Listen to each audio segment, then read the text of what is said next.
Muy bien, estamos en esta parte de pedir permiso. Como ya hicimos la primera pregunta, ¿me da permiso de hacer esa pregunta? Y luego el cuaderno de trabajo nos dice en el inciso B, y antes, permítame hacer otra pregunta, yo les voy a decir, yo ya no hago la siguiente pregunta, yo me sigo ya de frente. Es decir, como ya me dio permiso de hacer la pregunta de la primera pregunta de diagnóstico, y en la segunda pregunta de diagnóstico ya no le pido permiso para no vernos tan repetitivos. Entonces, ya tengo la primera, el primer permiso y de ahí me sigo de frente. De ahí sígase de frente. Estaba eh, en un lugar, mis alumnos me dijeron, hermano, tal día tenemos la práctica. Y me dice, lo esperamos en tal crucero. Llegué con mi vehículo, llegué con mi esposa y ya, sin saber dónde era, nos dieron la ubicación, llegamos. El chiste que era como una vecindad donde había varias familias y, y con mis alumnos me citaron, vamos, yo soy el dueño de la vecindad y aquí rento a fulana, sutana, familia sutana. Llegó una joven como de unos 30 y tantos años con una niña de 5 años y una niña como de 2 años, dos niñas. Y cuando empezamos a compartir, ya con mis alumnos, a presentar el bosquejo, llegamos a la pregunta de diagnóstico, pero empezó a llorar esta mujer, empezó a llorar porque en la vida secular, cuando tratamos la vida secular, nos decía que ella era de Oaxaca, que no era del estado de Morelos, que era de otra provincia, de otro lugar, muy lejos, pero que se había ido a venir a vivir ahí con su esposo y sus dos niñas. Pero estaba reciente, tenía como un año de que su esposo había fallecido. Entonces había quedado viuda con dos niños. Y allí el hermano, mi alumno, la tenía en un cuarto que rentaba y ella trabajaba en una fonda de una cocina económica donde repartía los menús y daba la comida y de eso vivía. Pero su rostro estaba tan triste porque había recién fallecido su esposo. Así que las preguntas de diagnóstico fueron tremendas para ella, porque cuando contestó la primera pregunta, decir, no estoy segura de ir al reino, no estoy segura. Y cuando ya dije, me permite, bueno, ya no le pedí permiso para hacer la segunda pregunta, sino que me fui de frente. Y en la segunda pregunta de diagnóstico, le dije yo, Miriam, suponga que muriera hoy y se presentara ante Dios y él mismo le preguntara a usted, ¿por qué razón debo dejarte entrar a mi reino? ¿Qué le respondería? Ella se quebró allí y empezó a llorar y dice, no sé qué responder, no sé qué responder. Así que la primera pregunta de diagnóstico va a apuntarnos si está segura de la vida eterna. Y la segunda pregunta de diagnóstico nos va a apuntar en base a qué cree que puede entrar al reino. Y muchas personas dicen, es que yo soy bueno, es que yo le hago bien a la gente, yo no le hago mal a la gente, yo hice esto. La gente luego empieza a formular que por sus obras. Así que nos va a permitir la pregunta a que nosotros podamos discernir en qué basa nuestro interlocutor su confianza para la vida eterna. Si en sus obras o no. Y esta pregunta generalmente va a producir una clara y poca ambigua respuesta que le va a facilitar a usted para presentar el evangelio. Porque después de la segunda pregunta de diagnóstico viene una transición que esta es importante que usted se la aprenda de memoria. ¿Sí? Así que vamos a ver más adelante esta transición. Como número 7, ¿cómo obtener una respuesta a la segunda pregunta? Hay ocasiones cuando la gente ya no tiene una respuesta lista para esta segunda pregunta. Pero a continuación vamos a ponerle a usted 4 métodos que son útiles para obtener una respuesta. Por ejemplo, el primer método es cambiar las palabras. ¿Qué piensa usted que le diría? ¿Qué piensa usted que le diría? Ya, le estoy cambiando las palabras. O generalice. ¿Cuáles piensa que serían los requisitos para que cualquier persona pudiera entrar al reino? Y entonces puede usted utilizar, si es una persona que está ahí con su nieto o con su hijo, preguntarle, oiga, doña Elena, usted tiene su nietecito, ¿verdad? No, pues sí, tengo mi nieto. Y si su nieto le preguntara a usted, doña Elena, ¿qué requisitos necesita para entrar al reino? ¿Usted qué le diría? Ah, yo le diría, hijo, pórtate bien con tus papás, obedécelos en todo, no mientas, no esto, no lo otro. Ya la estamos haciendo pensar y ella nos está respondiendo prácticamente que va a entrar por sus obras, por hacer esto, por no dejar de hacer aquello, etcétera. Y tercer método, dele una respuesta, aunque esto no es correcto.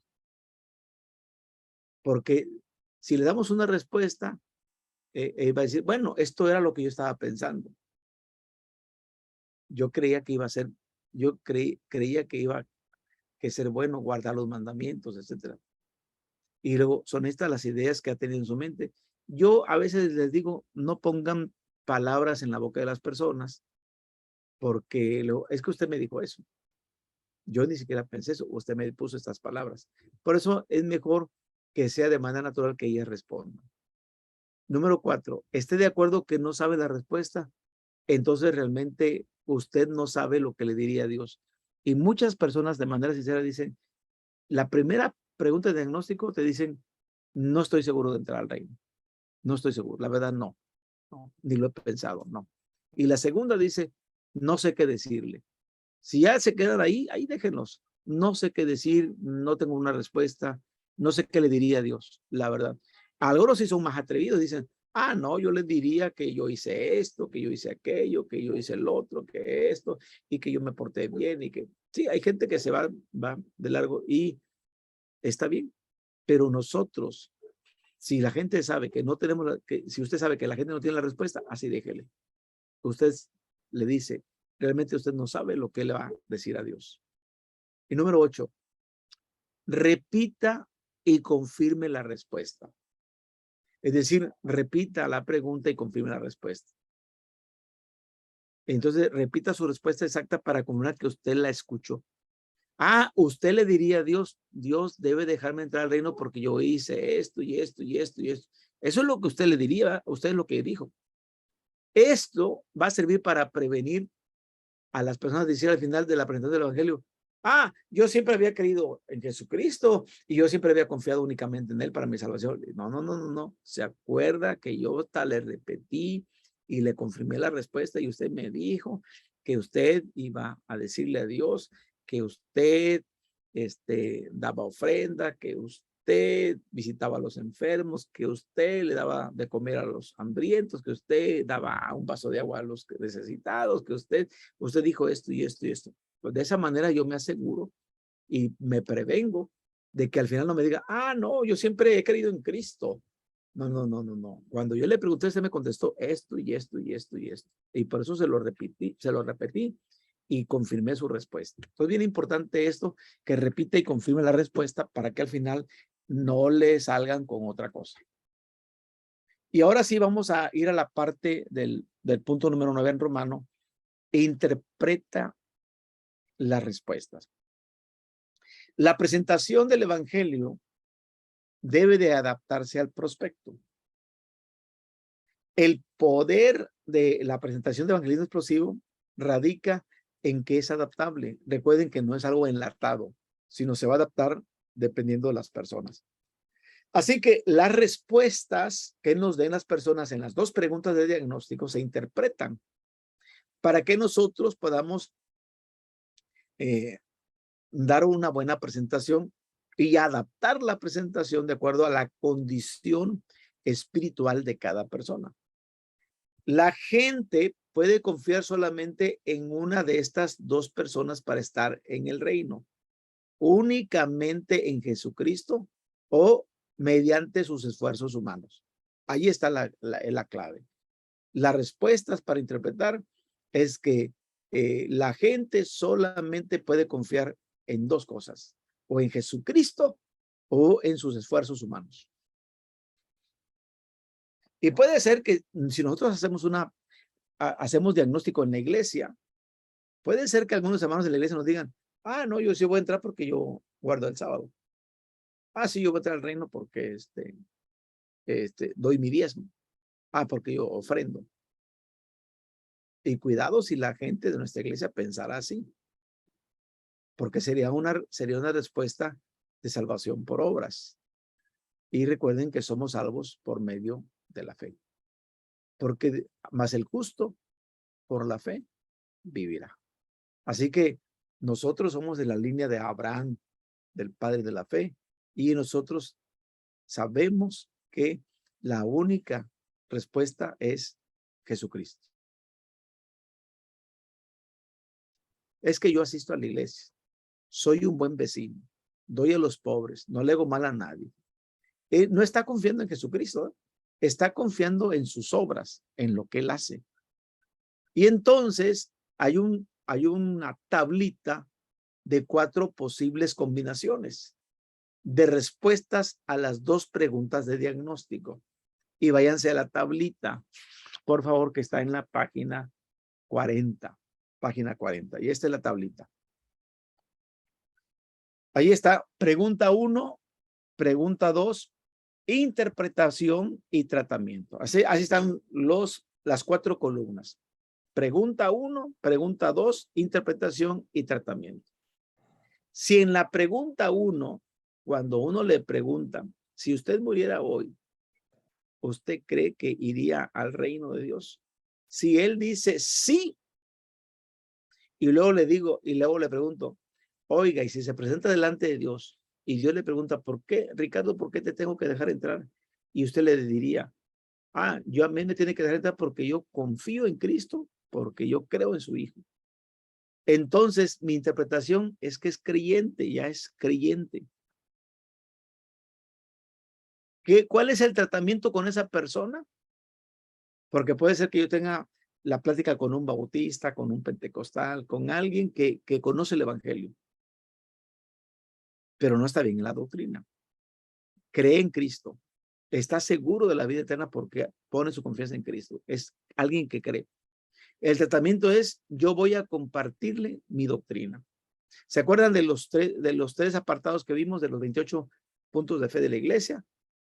Fe y salvación, vida cristiana, estudio y escudriñamiento. De esas hay doctrinas distintivas de la iglesia que yo puedo compartir con una persona que es evangélica, que es de otra denominación. Pero entonces compartimos nuestra doctrina. Ahora, si en la pregunta 1, él me dice que no está seguro, no estoy seguro de entrar al reino de Dios. Y luego me dice, es que yo confío en Cristo. Entonces yo interpreto que él no es creyente. Porque confía en sí mismo, no confía en Cristo, confía en sus obras, confía en que él. Él entonces no es creyente. Y entonces voy a compartir el evangelio. ¿Qué le voy a compartir? Recuerde, gracia, hombre, Dios, Cristo y fe. Que eso lo vamos a ver en las lecciones que vienen, en las unidades que vienen. Gracia, hombre, Dios, Cristo y fe. Compartir el evangelio, los 5 puntos. Luego viene el tercero, que dice en la pregunta 1 que sí que sí va a ir al reino de Dios. Pero a la hora de confiar, no confía en Cristo, confía en sus obras. Entonces él presume, hay una presunción, pero realmente no es creyente. Y lo llevo a compartir el evangelio. Gracia, hombre, Dios, Cristo y fe.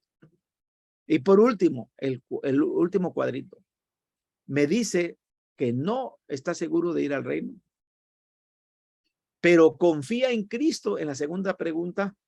Entonces a esta persona le falta seguridad. Todavía no se siente segura de su salvación. ¿Qué tengo que compartirle? Compartir el evangelio de pe a pa. Gracia, hombre, Dios, Cristo y fe, para que él pueda obtener la seguridad de la vida eterna. Transición al evangelio. ¿Cómo tratar con una respuesta incorrecta? Es posible hacerle saber a la persona que está equivocado sin provocar una reacción negativa. Esto lo hacemos mediante una transición al evangelio, donde explicamos el tema de las buenas noticias o de las buenas nuevas. Y dígale, ¿sabe, señor Ramírez? Cuando usted me contestó la primera pregunta, yo pensaba que tenía buenas noticias para usted. Pero después de escuchar su respuesta a la segunda pregunta, estoy convencido de que tengo las mejores noticias que usted jamás ha escuchado. Pero tiene que hacerlo así con mucha efusividad. Número 4, comunique la transición de las buenas noticias con gran entusiasmo y énfasis. Señor Jiménez, cuando usted me contestó la primera pregunta, yo pensé, traigo buenas noticias para usted. Pero al escuchar la segunda respuesta a la segunda pregunta, quiero decirle que traigo las noticias más maravillosas que jamás usted ha escuchado. Lo tenemos que hacer con entusiasmo y con mucho énfasis. Esta transición normalmente va a producir una respuesta positiva de parte del contacto. ¿Por qué? Número uno, o inciso A, son noticias extraordinarias. Cuando Perla estaba orando conmigo en el hospital y la llevé a que tomara la decisión de aceptar a Cristo, no paraba de llorar. Estaba aceptando a Cristo. Y 2 días después me está hablando por teléfono para pedirme el horario de los cultos, pero yo ya le estaba dando un material de la iglesia. Entonces, bien importante, y eso lo vamos a ver más adelante, asistencia espiritual inmediata. Pero tenemos que hablar de las noticias extraordinarias, que estas no son bien conocidas por la gran mayoría de los inconversos. Para empezar, son noticias inesperadas que la persona recibe al principio de la conversión. Así que nuestro entusiasmo, queridos hermanos, debe ser genuino. La gente debe de percibirlo, debe de ver cómo estamos tan enamorados de Cristo nosotros, que entusiasmamos a otros a que busquen del Señor. Pero tienen que verlo en nosotros. Pero si usted es un cristiano insípido, es decir, que sin sabor, sin nada, sin emotividad, sin gracia, pues no va a tener un impacto con la gente. Usted tiene que trabajar esta parte de donde lo que usted hable sea también expresivo, lo pueda hacer que la persona se sienta cómoda, feliz de recibir las noticias. Su entusiasmo debe ser genuino y le va a ayudar a evitar una actitud hostil. A veces mi esposa lo me dice, es que tú eres muy, acorralas a la gente. Y yo cuando estoy platicando con alguien, yo procuro terminar todo el bosquejo, procuro, al menos que no tenga tiempo, lo recorto, lo resumo, pero yo procuro que se lleve el mensaje. Me tengo que asegurar que se lleve el mensaje del evangelio, porque quizás ya no lo voy a volver a ver. Quizás ya no estamos tan seguros de volverlo a ver. Y cuando nosotros empezamos a predicar alrededor de nuestra iglesia, en esos primeros años de evangelismo explosivo, éramos solamente 10 en la congregación. Y en un año nos cuadriplicamos y salíamos casa por casa. Y uno de nuestros tríos salió a compartir el evangelio. Y llegaron a la puerta de 2 ancianos, de 2 ancianitos. Y la ancianita, ella gustosamente dijo, yo quiero aceptar a Cristo en mi corazón. Le dice a su marido, también tú acéptalo. Pero no lo quiere aceptar. Y le decía a la señora, no seas así, mira lo que nos están diciendo, acepta, y que acepta también el Señor. Y le dijeron, nos vemos mañana para traerles el material y empecemos a estudiar la palabra de Dios juntos. A otro día llegaron y en la noche una bala perdida mató al ancianito. Ya no logró bautizarse, pero un día antes le había entregado su vida a Cristo. Nosotros no sabemos qué tenga Dios para él, porque él esa noche, esa tarde, él abrió su corazón para recibir a Cristo como su Salvador. Ya no tuvo oportunidad de bautizarse, ni de ir a la iglesia. Ya no tuvo ninguna oportunidad. Esa noche murió. Y nosotros nos dimos cuenta de la importancia es de insistir con la gente, porque no sabemos si a otro día ya no los vamos a ver. Ya no los vamos a ver. Y tenemos nosotros que compartir el mensaje, compartir el evangelio. Hay un caso muy especial de uno que está crucificado juntamente con Cristo. Y uno le insulta y le dice, si eres el Cristo, bájate y bájanos. Y aquel le dijo, Señor, ya, le dijo, cállate, nosotros estamos aquí porque lo merecemos. Señor, acuérdate de mí cuando vengas en tu reino. Y Jesús le dijo, de cierto te digo, hoy te digo, estarás conmigo en el paraíso. Si Cristo le dio la salvación, pues solamente él sabe. Nunca se bautizó. Pero allí en la mera cruz le dijo, acuérdate de mí. Y Jesús le dijo, estarás conmigo. Jesús le prometió. Así que nosotros tenemos que compartir el evangelio. Si las personas no logran bautizarse o no logran ir a la iglesia, es un asunto entre ellos y Dios. Nosotros no tenemos nada que ver. Dios en su infinita misericordia, si quiere, los va a salvar. Eso no nos corresponde a nosotros. A nosotros nos corresponde anunciar el evangelio. A nosotros nos corresponde ser carteros, entregar el mensaje, dar el mensaje. Dios es el que salva. Acuérdense de Hechos 2:47. El Señor es el que agrega a la iglesia los que han de ser salvos. Es el Señor el que agrega a la iglesia los que han de ser salvos. No somos nosotros. ¿Cómo tratar con una respuesta correcta? Cuando el entrevistado sea aparentemente creyente, debemos proceder y hacer la presentación del evangelio.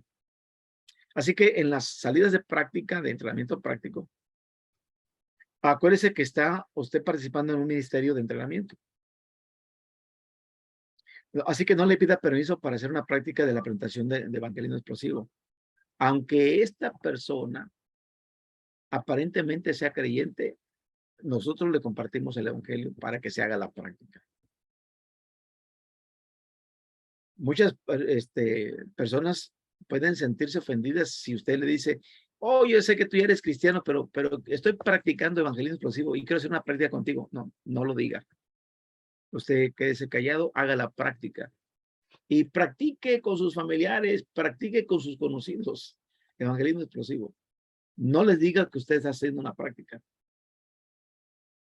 Pídale si puede compartir brevemente lo que cree acerca del evangelio. Gracia, hombre, Dios, Cristo y fe, no se les olvide.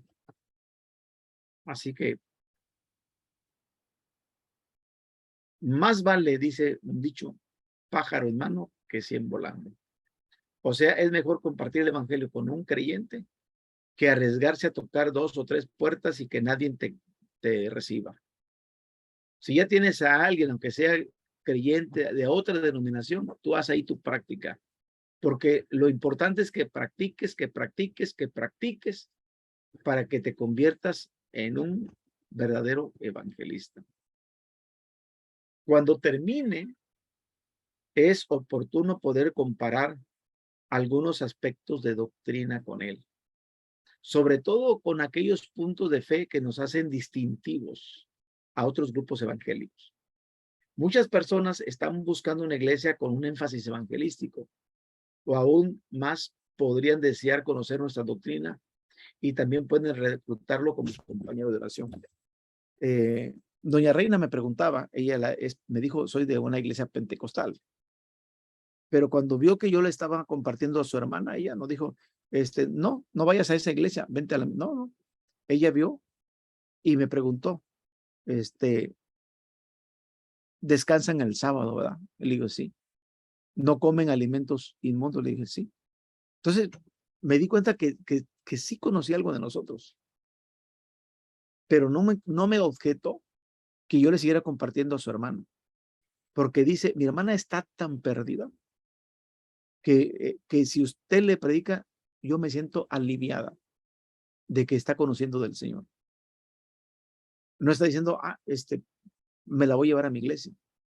Ella prácticamente estaba pensando en el bien que estaba recibiendo su hermana, pero también me di cuenta que conocía algunos aspectos de nuestra doctrina, porque tampoco me objetó, porque tampoco me dijo, no, ustedes están mal, ¿no? Entonces, bien importante que con aquellos creyentes, o sea, que van a otra denominación, usted puede compartirle nuestra doctrina, como ya lo vimos en el cuadrito de interpretación.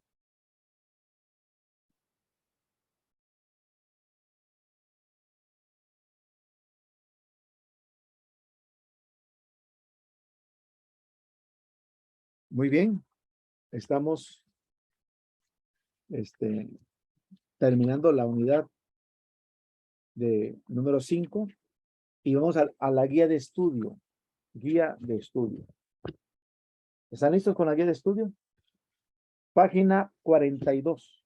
Página 42. Guía de estudio. Si imprimieron su cuaderno de trabajo, van a ir a la página 42 y dice, falso Hermano, verdadero. a mí me aparece página 46, ¿sabes? Sí, a nosotros está en la página 46. Ok. Ok. ¿Dónde dice guía de estudio? ¿Es página 46? ¿En sus hojas? Es correcto. Ok. Es que yo tengo el cuaderno de trabajo que ya está impreso por la editorial de nuestra iglesia. Y el que yo les mandé es ¿cómo le podemos llamar? El original que yo escribí. Y a lo mejor a la hora de la impresión, por ahorro de páginas, se redujo. Ok, entonces vamos al guía de estudio. Pregunta 1. Las dos preguntas de diagnóstico ayudan a determinar la condición espiritual del entrevistado. ¿Falso o verdadero?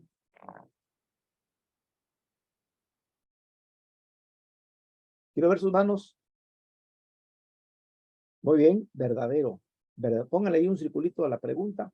Es verdadero. Nos sirven para determinar la condición espiritual del entrevistado. Recuerden que vamos de lo secular a lo religioso y a lo espiritual. Vamos así en una fase, secular, religioso y espiritual. Pregunta número 2. Pregunta número 2. La primera pregunta de diagnóstico nos ayuda a saber si la persona cree que tiene vida eterna. ¿Falso o verdadero?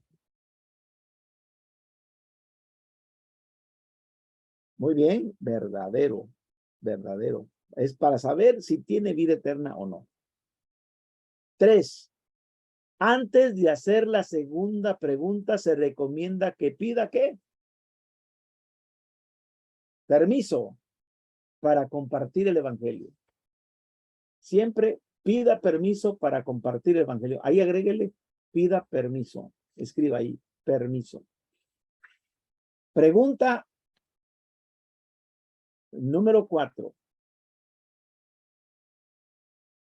La respuesta a la segunda pregunta nos ayuda a discernir en qué fundamento está confiando la persona para tener vida eterna.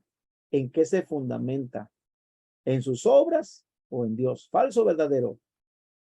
Verdadero. Es para saber en qué está confiando. Ok.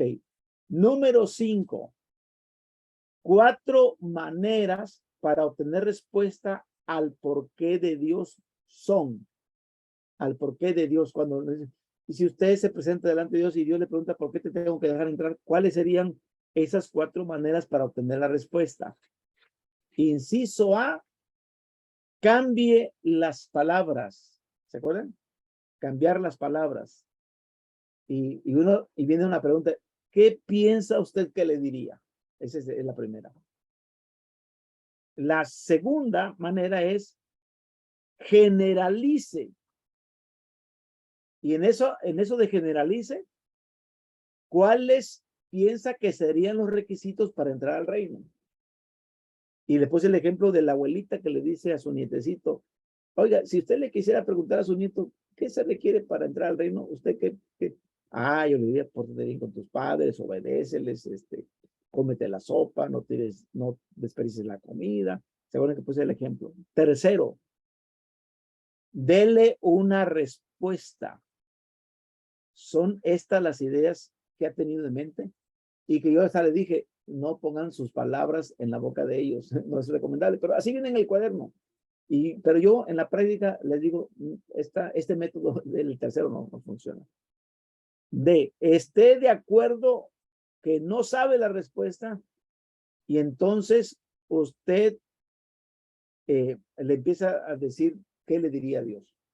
Y también es mejor los 2 puntos, cambiar las palabras y generalizar. Pregunta número 6, falso o verdadero. Si la persona responde a la primera pregunta que sí tiene vida eterna, y a la segunda dice, ¿por qué he vivido una vida buena? Obviamente sabemos que es creyente. ¿Falso o verdadero? Falso. Solamente presume que cree.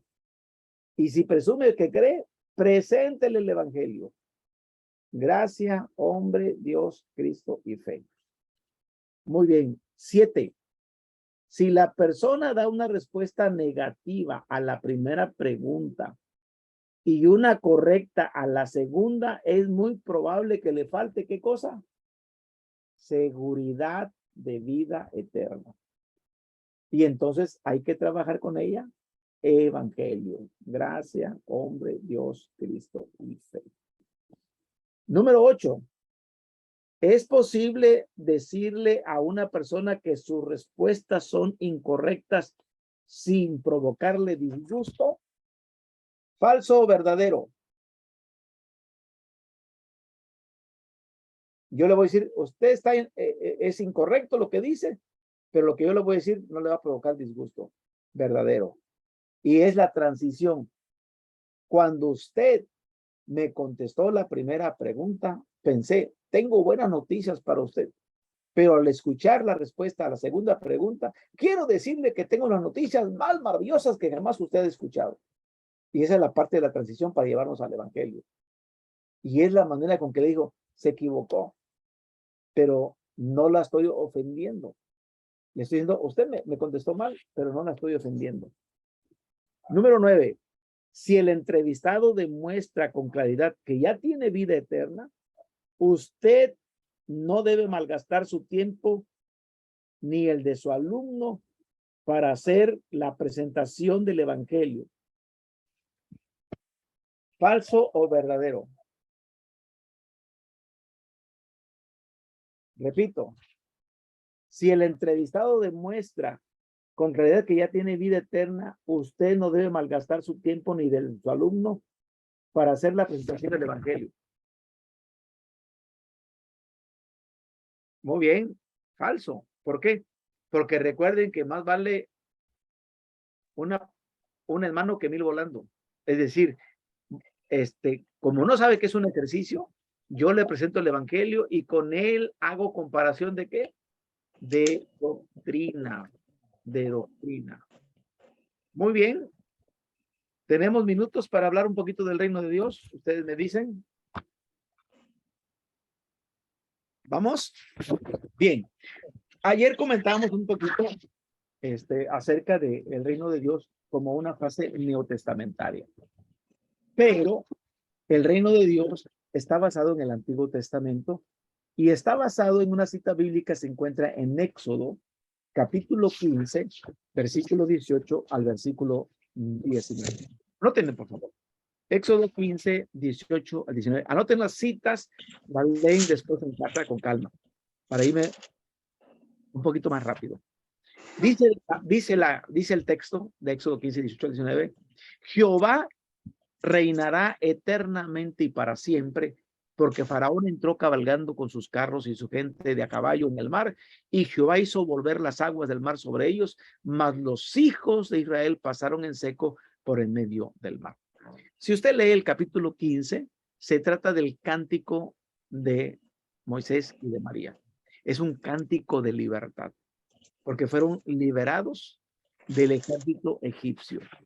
Y a manera de introducción, quiero decirles que aunque el concepto del reino de Dios es neotestamentario, su origen está aquí en el Antiguo Testamento, en el cántico de Moisés y María.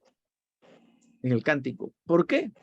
Porque dice, Jehová reinará eternamente y para siempre. Durante más de 400 años, estamos diciendo 430 años, el pueblo de Israel estuvo de esclavo en Egipto, sirviendo duramente al faraón. Y dice Éxodo capítulo 1, verso 13 y 14, y dice, y los egipcios hicieron servir a los hijos de Israel con dureza y amargaron su vida con dura servidumbre en hacer barro y ladrillo y en toda labor del campo y en todo servicio al cual los obligaban con rigor. Así que fíjense que los primeros capítulos de Éxodo van a narrar una lucha entre Dios y el faraón. Y el pleito entre Dios y el faraón se va a deber a unos pobres esclavos que están en Egipto. Por eso, cuando leemos Éxodo capítulo 3, versos 7 al 8, dice la palabra, dijo luego Jehová, bien he visto la aflicción de mi pueblo. Y subraye la palabra he visto. He visto.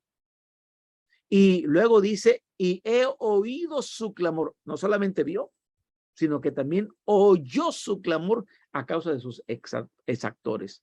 Y luego dice, pues he conocido sus angustias. He visto, he oído, he conocido sus angustias y he descendido. He visto, he oído, he conocido, y luego dice, he descendido para librarlos de la mano de los egipcios y sacarlos de aquella tierra a una tierra que fluye leche y miel, a los lugares del cananeo, del eteo, del amorreo, del fereceo, del jebeo y del jebuseo.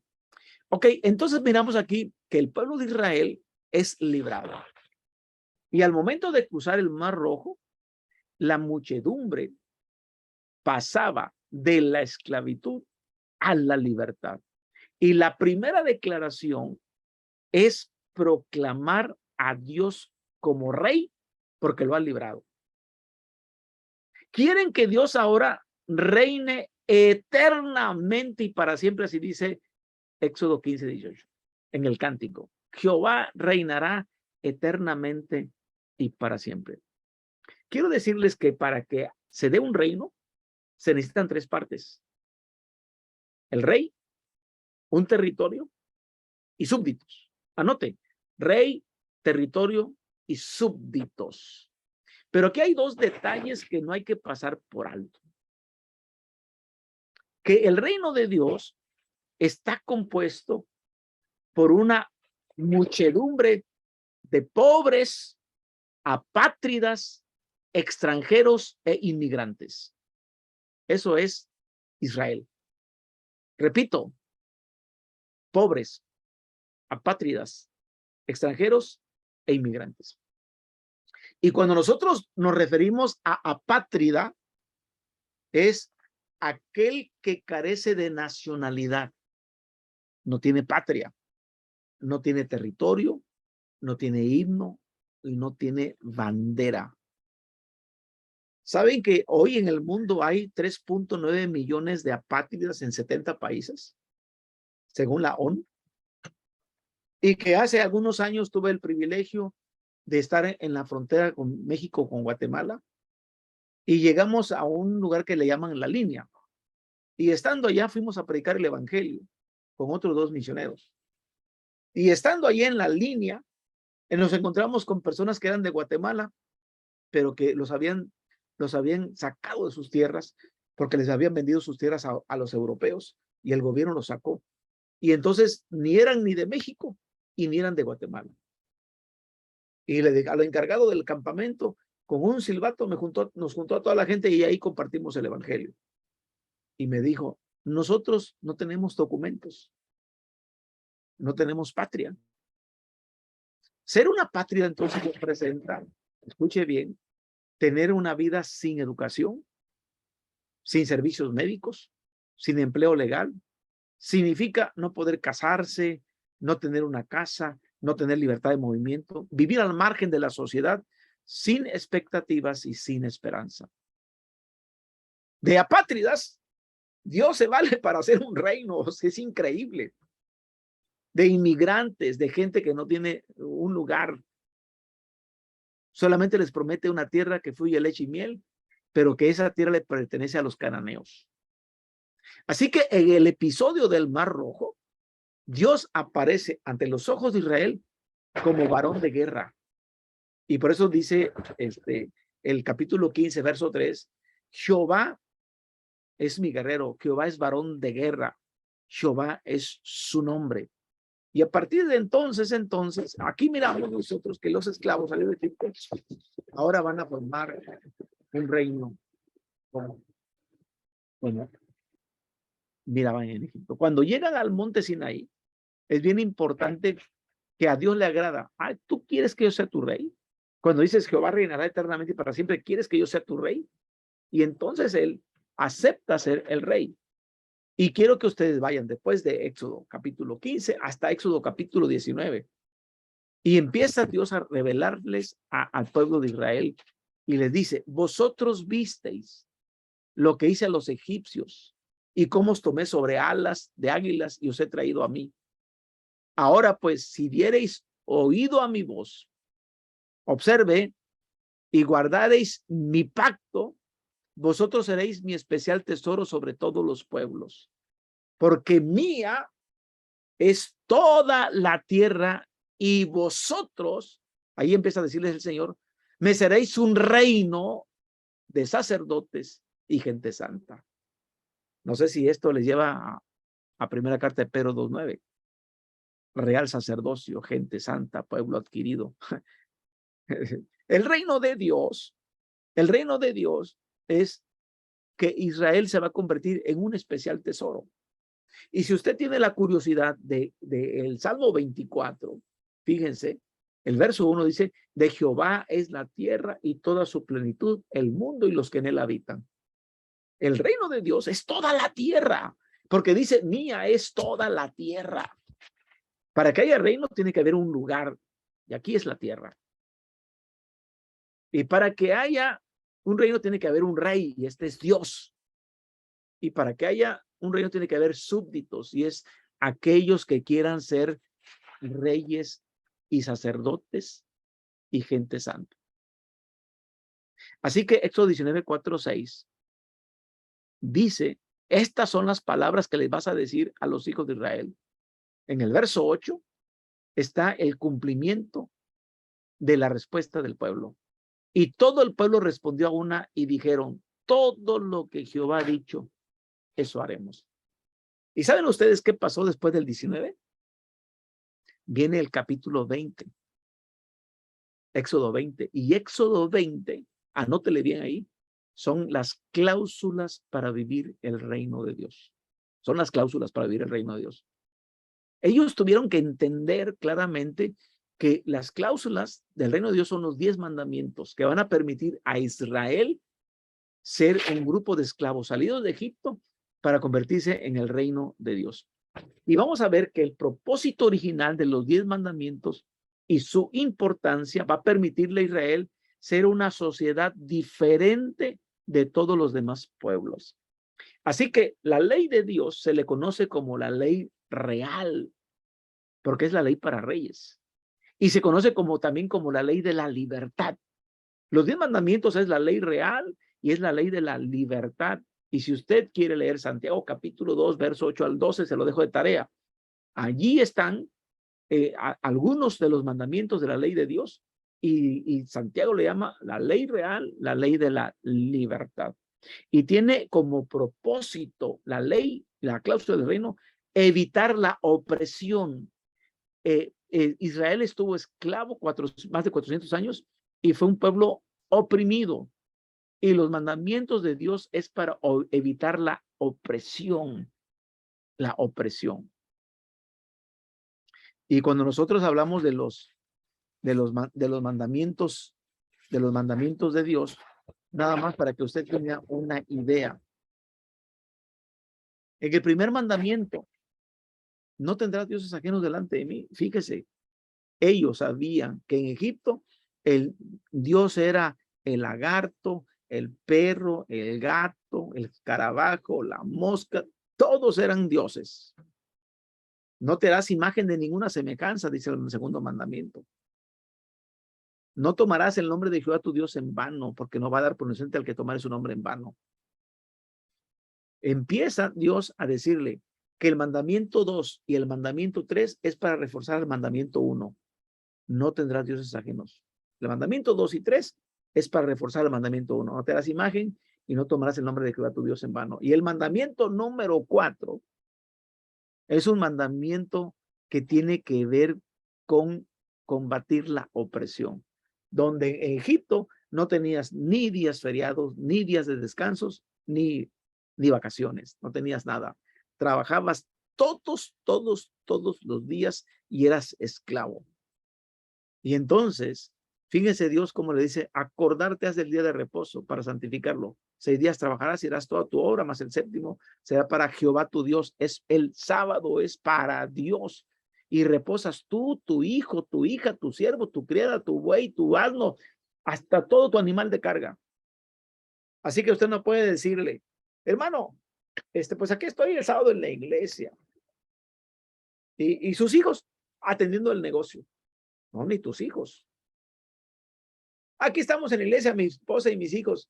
Y en la farmacia, ya tengo yo a mi sirviente, ni tus siervos.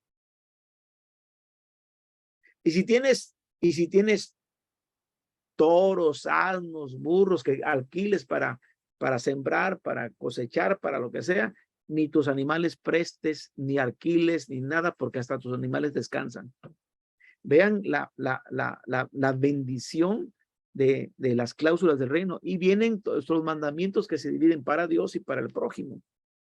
Pero quiero decirles que este fue el propósito original. Sin embargo, hermanos, ellos tenían que enseñarle a sus hijos. En Deuteronomio capítulo 6, verso 20 al 25, miramos nosotros estas palabras que dicen, mañana cuando te pregunte tu hijo, diciendo, Padre, ¿qué significan los testimonios y los estatutos que Jehová nuestro Dios nos mandó? Entonces le vas a decir a tu hijo, nosotros éramos siervos de Faraón en Egipto. Y la pregunta, ¿a poco de veras fueron siervos ellos en Egipto? No, nunca estuvieron en Egipto. Nunca pisaron Egipto. Nunca fueron esclavos. Los que fueron esclavos fue la primera generación que quedó en el desierto. Esos sí fueron esclavos, los que salieron. Pero las siguientes generaciones asumieron como si fueran esclavos, fíjense. Le decían a sus hijos, nosotros un día fuimos esclavos, aunque nunca fueron de Egipto ni fueron esclavos, pero asumían esa responsabilidad. Si usted lee el texto, ellos lo asumían, le decían, hijo, nosotros fuimos esclavos, pero el Señor nos sacó con señales y milagros grandes y terribles sobre Faraón y sobre toda su casa para traernos y darnos la tierra que juró a nuestros padres, para que temamos a Jehová nuestro Dios y nos conserve la vida como hasta hoy, y tendremos justicia cuando cuidemos de poner por obra todos estos mandamientos delante de Jehová nuestro Dios como Él los ha mandado. Así que resumo rápidamente, hermanos, la ley de Dios, las cláusulas del reino son para vivir un mundo de justicia, de amor y de paz social.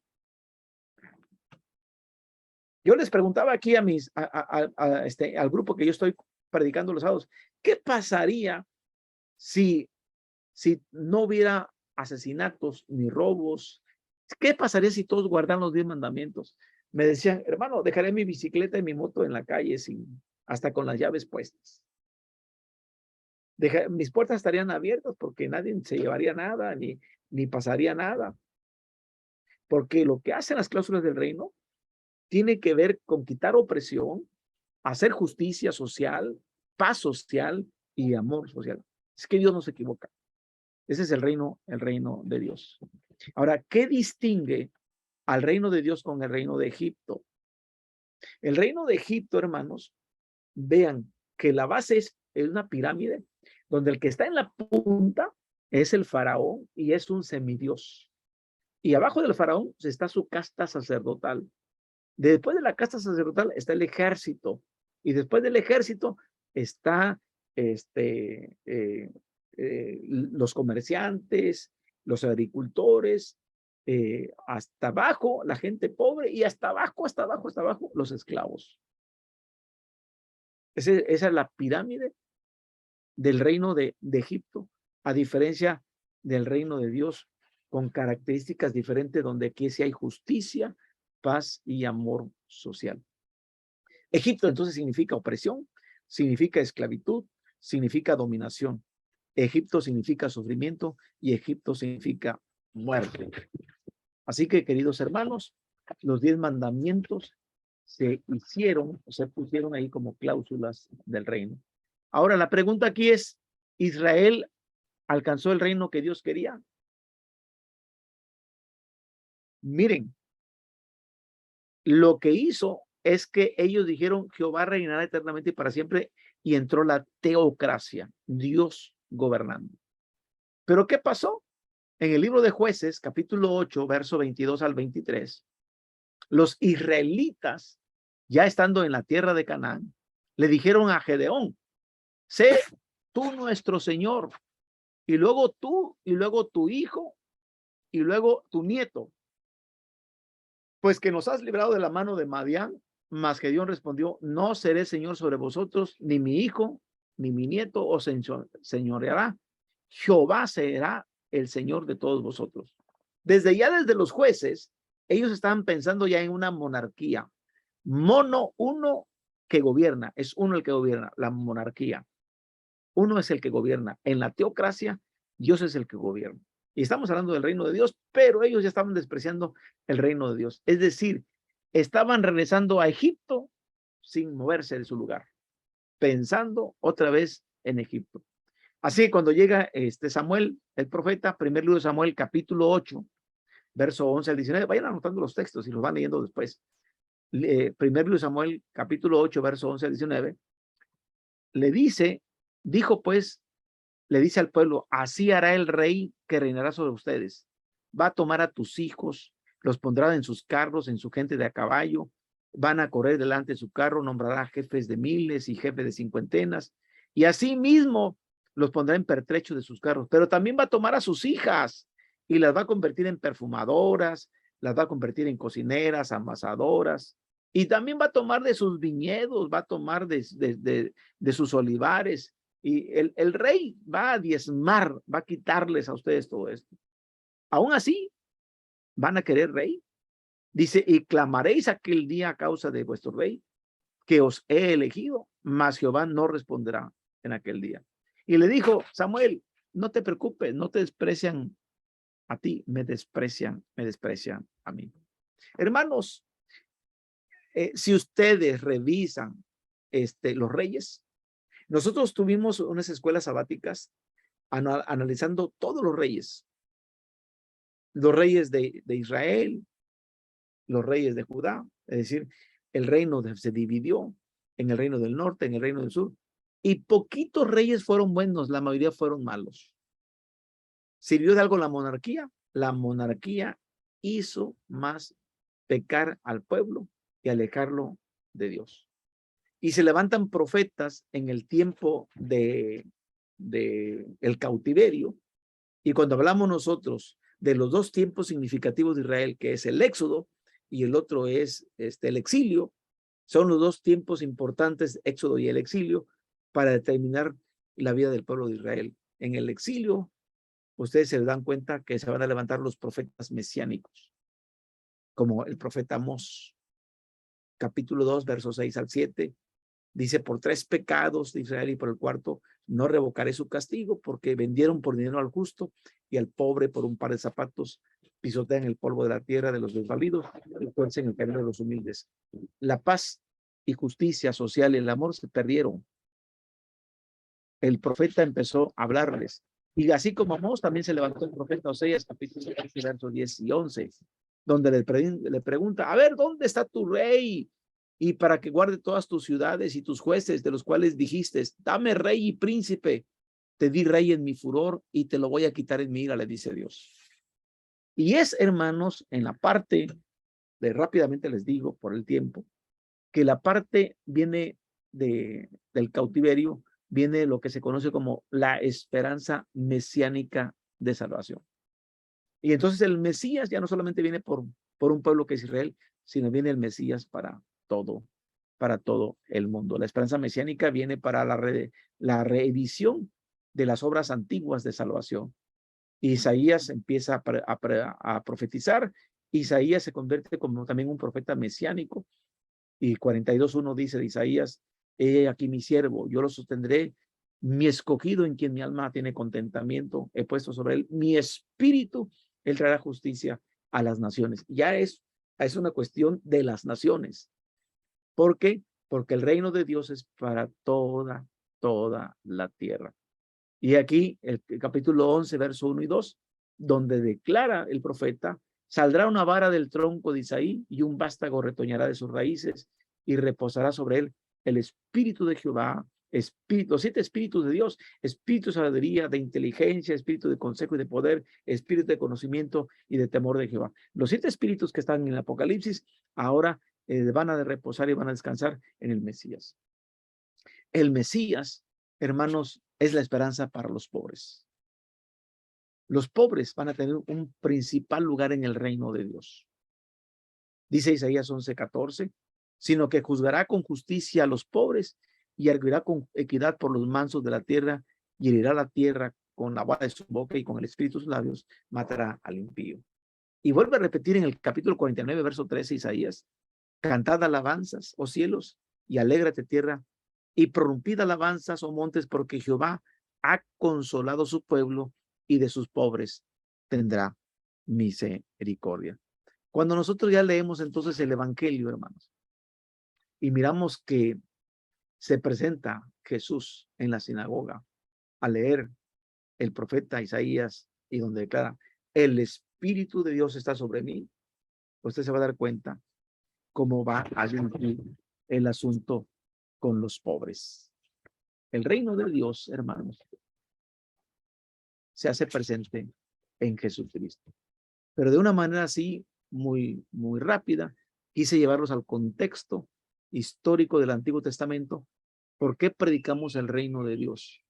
Y miren, algo muy importante, que nosotros nos damos cuenta, donde hay opulencia, donde hay dinero, donde la gente tiene autos, tiene buenas casas, no se interesan por Dios, ¿eh? Pero la gente más humilde, la gente más pobre, la iglesia en México está creciendo de manera increíble en los lugares donde hay más pobreza, donde hay más necesidad social. Y a veces usted dice, es que aquí como la gente lo tiene todo, como la gente, pues no, hay más ateos, hay gente que no cree en Dios. Porque hay esa situación. Y mire, siempre, el norte siempre va a ser el más rico que el sur. Nosotros vivimos en México, pero tenemos en el norte a los americanos. Y hay muchos lugares en Estados Unidos donde las iglesias están desapareciendo. Se están convirtiendo en bares, en hoteles. Y lo mismo pasa en Europa, donde las iglesias están dejando de ser iglesias para convertirse en antros, en otras cosas. Porque sus vidas están resueltas, entre comillas. Y el evangelio está creciendo en los lugares donde hay más dificultad, donde hay más pobreza social. No conozco las latitudes ni tampoco conozco dónde ustedes viven, pero seguramente va a haber lugares donde hay mucha necesidad y donde ahí pueden ustedes compartir el evangelio y el evangelio se va a cumplir como dice la palabra, donde el Señor viene con la gente más necesitada. Y uno dice, ¿por qué? ¿Por qué predicó Galilea? Y lo miramos ayer. Tierra de los gentiles, lugar de oscuridad para que resplandiera la luz. ¿Por qué no fue su centro Jerusalén? El lugar donde está la religión, donde está. ¿Por qué se fue a ver todas las aldeas, a recorrer todos los caminos de un evangelismo itinerante, el de Cristo? Porque nos muestra a nosotros también el camino que tenemos que tomar. Espero que esto así rápido que traté de un poquito del Antiguo Testamento, que es un estudio más profundo, pero es para que ustedes tengan una visión un poquito más de por qué predicar el reino de Dios. Así que preguntas, hermanos. El tiempo se nos ha ido.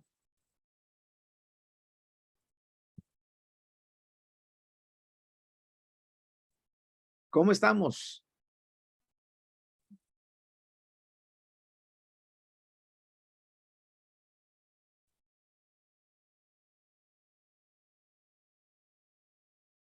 Estamos bien, hermano, estamos bien. ¿Listos? ¿Listos y Estamos, emocionados o no?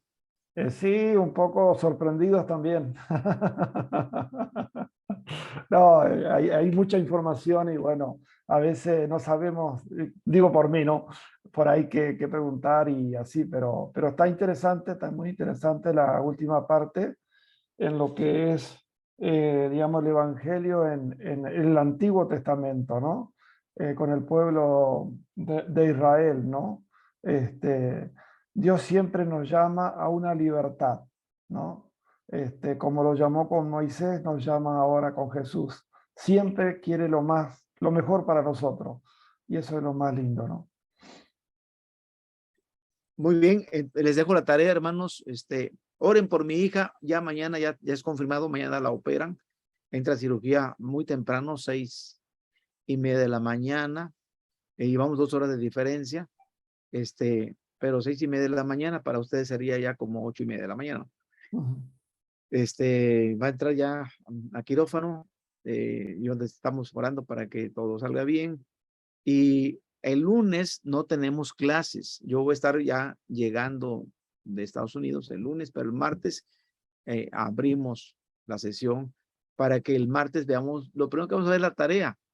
Vamos a repasar lo de los testimonios. Escriban, tienen tiempo para hacer la tarea.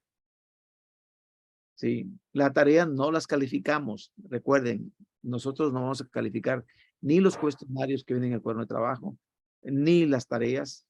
Recuerden que al final solamente va a haber un vídeo y un proyecto de su iglesia local. Y con eso vamos a calificar el curso.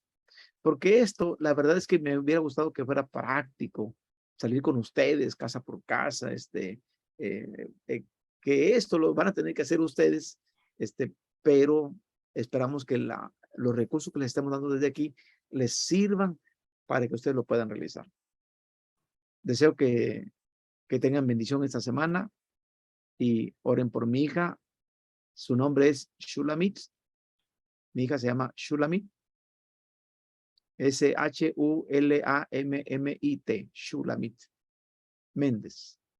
Y hagan oración por ella y todos vamos a estar orando, Dios nos permita. Y por ahí les mandamos noticias. Un abrazo, hermanos. Mario, ¿nos quieres despedir en oración, por favor?